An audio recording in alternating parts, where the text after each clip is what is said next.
اس hostel میں سیاہ student آ کر ٹھہرا کرتے تھے۔ پہلی بار جب میں یہاں آیا تو اسی ہاسٹل میں ٹھہرا تھا۔ تھوڑے سے پیسوں کے عوض یہاں رات بسر کرنے کو ٹھکانہ مل جاتا تھا۔ میں دل میں یہ سوچ کر چلا تھا کہ قاہرہ میں پہنچنے کے بعد وہاں کوئی ملازمت وغیرہ تلاش کروں گا تاکہ معاشی اعتبار سے بے فکر ہو کر اس قدیم تہذیب و تمدن والے شہر کے آثار قدیمہ کا سکون کے ساتھ مطالعہ کر سکوں۔ مجھے اس بات کا علم تھا کہ قاہرہ میں پاکستانی بھی کاروبار کرتے ہیں اور کافی عرصے سے وہاں آباد ہیں۔ ان لوگوں سے مجھے مدد مل سکتی تھی۔ قاہرہ میں شفٹ ہونے کے بعد میں نے MCA کی ایک چھوٹی سی کوٹھری میں ڈیرا جما لیا اور قاہرہ میں آباد ایک پاکستانی سے جا کر ملاقات کی جو قاہرہ کی ایک مارکیٹ میں پرانے سکوں کا کاروبار کیا کرتا تھا۔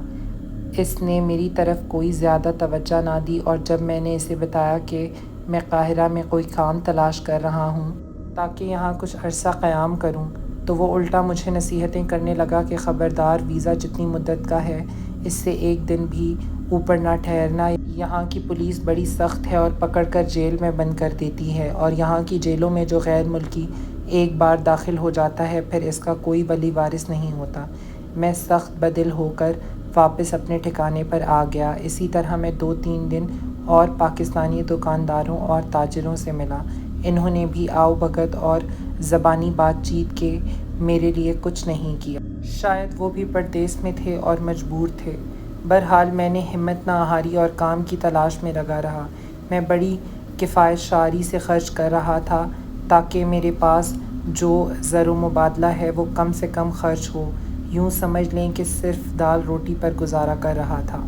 شام کے وقت میں MCA کے ایک چھوٹے سے آفس میں جا کر بیٹھ جاتا تھا۔ دفتر کا مینیجر ایک پرتگالی تھا، میرے ساتھ بڑی محبت سے پیش آتا تھا۔ ایک روز میں دفتر میں بیٹھا تھا کہ ایک سیاہ گھنگریالے بالوں والا خوش شکل نوجوان اندر آیا۔ اس نے پتلون اور بشرٹ پہنی ہوئی تھی اور سگریٹ پی رہا تھا۔ آتے ہی اس نے پرتگالی مینیجر سے عربی میں گفتگو شروع کر دی۔ گندمی رنگ کا یہ نوجوان جو مصری ہی تھا بڑا خندہ پیشانی سے باتیں کر رہا تھا اور کبھی کبھی گفتگو کے دوران میری طرف نظریں اٹھا کر دیکھ لیتا تھا۔ جب وہ چلا گیا تو میں نے پرتگالی مینیجر سے پوچھا، یہ نوجوان کون تھا؟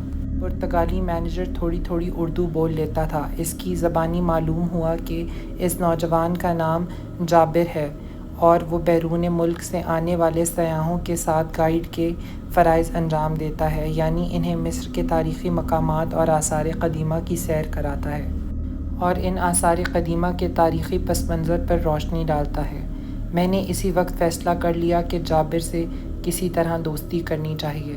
اچھے اخلاق والا نوجوان ہے، مصری ہے، گائیڈ ہے، اس کی مدد سے میں مصر کے تاریخی مقامات اور آثار قدیمہ کی سیاحت بھی کر سکوں گا اور ان کے بارے میں میری تاریخی معلومات میں بھی اضافہ ہوگا۔ دوسری بار جب گائیڈ جابر آیا تو میں اپنی کوٹھری میں تھا۔ پرتگالی مینیجر سے میں نے کہہ رکھا تھا کہ پاشا آئے تو میرا اس سے ضرور تعارف کرانا۔ اس نے مجھے بلوایا اور جابر سے میرا تعارف کرایا کہ یہ پاکستانی ہے، اس کا نام سلطان ہے، مصر کی سیاحت کو آیا ہے۔ جابر نے بڑی گرم جوشی سے ہاتھ ملایا اور بولا، پاکستان تو ہمارا برادر اسلامی ملک ہے۔ جابر عربی کے علاوہ اردو، فرانسیسی اور انگریزی زبان بھی خوب بول لیتا تھا۔ تھوڑی تھوڑی اطالوی زبان میں بھی بات کر لیتا تھا۔ 2-3 ملاقاتوں میں میں نے اس سے دوستی کر لی۔ جب میں نے اسے بتایا کہ میں قاہرہ میں طویل مدت تک قیام کرنا چاہتا ہوں تاکہ اطمینان سے قدیم مصری تاریخ پر تحقیقی کام کر سکوں اور اس کے لیے ضروری ہے کہ مجھے کوئی چھوٹی موٹی نوکری مل جائے تاکہ میرے ضروری اخراجات پورے ہوتے رہیں، اس نے کہا، اس کی تم فکر نہ کرو، میں تمہارا لمبی مدت کا ویزا بھی لگوا دوں گا اور تمہیں کہیں نہ کہیں نوکری بھی لگوا دوں گا۔ گائیڈ جابر اثر و رسوخ والا آدمی تھا۔ اس نے ایک ہفتے میں ہی مجھے نوادات کے ایک اسٹور میں کام دلوا دیا۔ یہ اسٹور ایک مصری کی ملکیت تھا اور میری ڈیوٹی صبح 8 بجے سے 2 بجے تک ہوتی تھی۔ اس کے بعد میں قاہرہ سے باہر تاریخی مقامات کی طرف نکل جاتا۔ کسی روز جابر بھی میرے ساتھ ہوتا تھا۔ میری رہائش MCA والی کوٹھری میں ہی تھی۔ جابر نے اپنے اثر و رسوخ سے میرے پاسپورٹ پر 2 سال کا ویزا بھی لگوا دیا۔ اب میں بڑے اطمینان سے قاہرہ میں رہنے لگا۔ اس زمانے میں مصر کے 1-2 افادہ اہرام سے قدیم مصر کے فرعون آمون کی حنوط لاش برآمد ہوئی تھیں جسے دیکھنے کے لیے غیر ملکی سیاح بھاری تعداد میں آ رہے تھے۔ اس فرعون کی لاش بڑی اہم دریافت تھی۔ ماہرین آثار قدیمہ کو اس کی ایک مدت سے تلاش تھی۔ میرا دوست اور مصری گائیڈ جابر فرعون کی اس حنوط شدہ لاش کو سیاحوں کو دکھانے میں بہت مصروف تھا۔ ایک روز میں بھی اس کے ساتھ فرعون آمون کی لاش دیکھنے چلا گیا۔ یہ لاش اہرام میں زمین کے اندر بہت گہرائی میں دفن کی گئی تھی۔ اس کا تابوت کھول دیا گیا تھا۔ ساری لاشیں پٹیوں میں لپٹی ہوئی تھیں، صرف چہرہ نظر آ رہا تھا۔ حنوط کرنے والوں نے کچھ اس طریقے سے لاش کو حنوط کیا کہ فرعون کا چہرہ خراب نہیں ہوا تھا۔ چہرے کے نقوش درست حالت میں موجود تھے، صرف آنکھیں پتھرائی ہوئی تھیں۔ سر پر سونے کا تاج تھا، تاج میں سونے کے ایک سانپ نے پھن اٹھایا ہوا تھا۔ سیاحوں کو لاش کے قریب جانے کی اجازت نہیں تھی، 5 فٹ کے فاصلے سے اسے دیکھا جا سکتا تھا۔ بادشاہ سیاحوں کو انگریزی میں فرعون آمون کے بارے میں رٹے رٹائے انداز میں بتا رہا تھا۔ یہ فرعون 5000 سال قبل مسیح میں مصر میں حکومت کیا کرتا تھا۔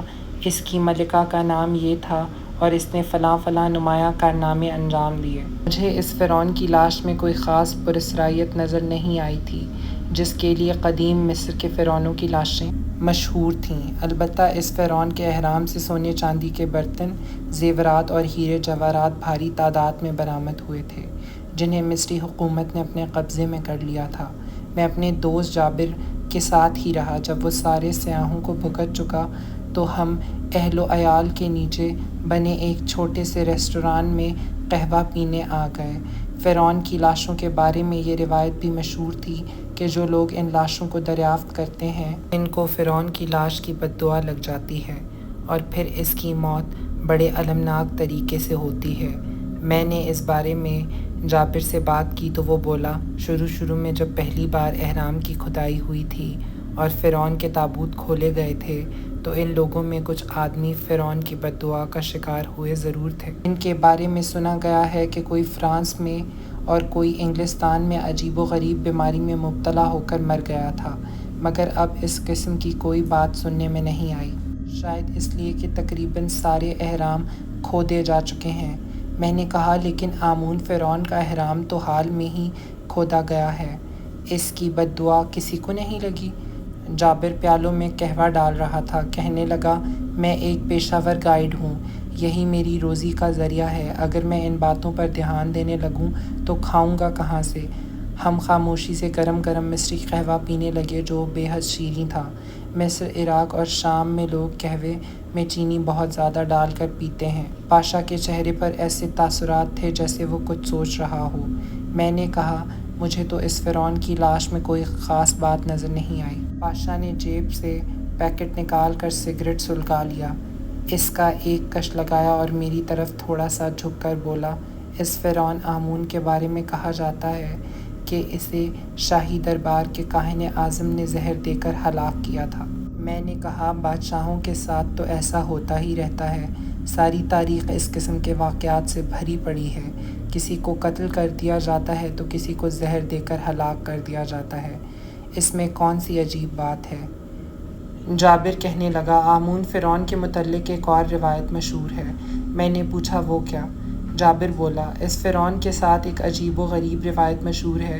وہ روایت یہ ہے کہ جس جادوگر کاہن نے فرعون کو زہر دے کر ہلاک کیا تھا، اس فرعون کی لاش کا ایک پتلا بنا کر اس پتلے کے دل میں ایک خنجر گھونپ دیا تھا، پھر اس پتلے کو ایک چھوٹے سے تابوت میں بند کر تابوت کو اہرام کے اندر ہی کسی خفیہ تہہ خانے میں چھپا دیا۔ فرعون کے پتلے پر اس نے طلسم پڑھ کر پھونک دیا۔ ایسا اس نے اس لیے کیا کہ فرعون کی روح جادوگر کاہن سے اپنی ہلاکت کا بدلہ لینے کے لیے اسے ہلاک نہ کر سکے۔ یہ بھی کہا جاتا ہے کہ کاہن جادوگر نے فرعون کے پتلے کی روح کو اس طلسمی پتلے کے اندر جکڑ دیا تھا۔ کہتے ہیں اگر کوئی شخص فرعون کے پتلے کے دل میں اترا ہوا خنجر باہر نکال لے تو فرعون کی روح آزاد ہو جائے گی اور اپنے قاتل جادوگر کاہن کی نسل کا کوئی بھی خاندان دنیا کے کسی بھی خطے میں زندہ ہوگا، اس خاندان کے تمام لوگوں کو ایک ایک کر کے عبرتناک طریقے سے مار ڈالے گی۔ گائیڈ جابر کی باتیں میں نے بڑی دلچسپی سے سنی، لیکن میں نے ہنس کر کہا، جابر، یہ محض افسانوں کی باتیں ہیں، حقیقت کی دنیا کا ان سے کہیں بھی کوئی بھی تعلق موجود نہیں ہے۔ اگلی ایپیسوڈ کے لیے منتظر رہیے، تب تک کے لیے میرے چینل کو لائک، شیئر اور سبسکرائب کر دیں۔ شکریہ۔